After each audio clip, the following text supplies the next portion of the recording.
Herzlich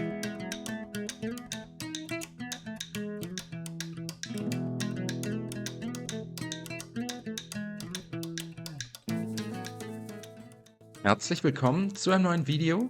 Heute zeige ich euch eine leckere One-Pot-Pasta, dieses Mal mit Zwetschgen, Speck und roten Zwiebeln. Als erstes schneiden wir dafür den Speck in kleine Würfel oder Streifen. Ich habe hier insgesamt 125 Gramm Speck verwendet. Als nächstes eine Pfanne ohne Öl oder Fett erhitzen, dann den Speck in die Pfanne geben und für 3 bis 4 Minuten bei mittlerer Hitze und gelegentlichem Wenden braun und knusprig anbraten. Währenddessen kümmern wir uns um die restlichen Zutaten: eine rote Zwiebel abziehen und in Streifen schneiden, 2 Knoblauchzehen ebenfalls abziehen und fein hacken, und dann habe ich hier noch 400 Gramm Zwetschgen.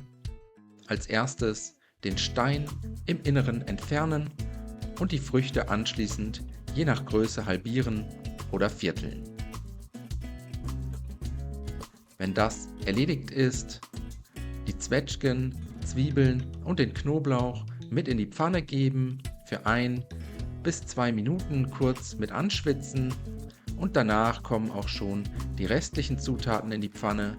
250 Gramm Spaghetti, alternativ könnt ihr hier natürlich auch jede andere Pastaform verwenden. Außerdem 2 Teelöffel italienische Kräuter, 500 Milliliter Wasser dazu gießen, alles einmal vorsichtig umrühren, damit sich alle Zutaten gleichmäßig verteilen können, zum Kochen bringen und jetzt mit geschlossenem Deckel bei niedriger Hitze für 10 bis 12 Minuten köcheln lassen. Zwischendurch den Deckel immer mal wieder abnehmen, die Spaghetti einmal kurz durchrühren und mit geschlossenem Deckel weiter köcheln lassen, bis die Nudeln gar sind und die Flüssigkeit nahezu komplett aufgesogen haben. Zum Schluss noch etwas geriebenen Parmesan dazugeben, außerdem mit Salz und Pfeffer abschmecken, die One-Pot-Pasta ein letztes Mal gut umrühren und danach können wir auch schon servieren. Ich wünsche euch schon mal einen guten Appetit, viel Spaß beim Nachkochen, bis zum nächsten Mal.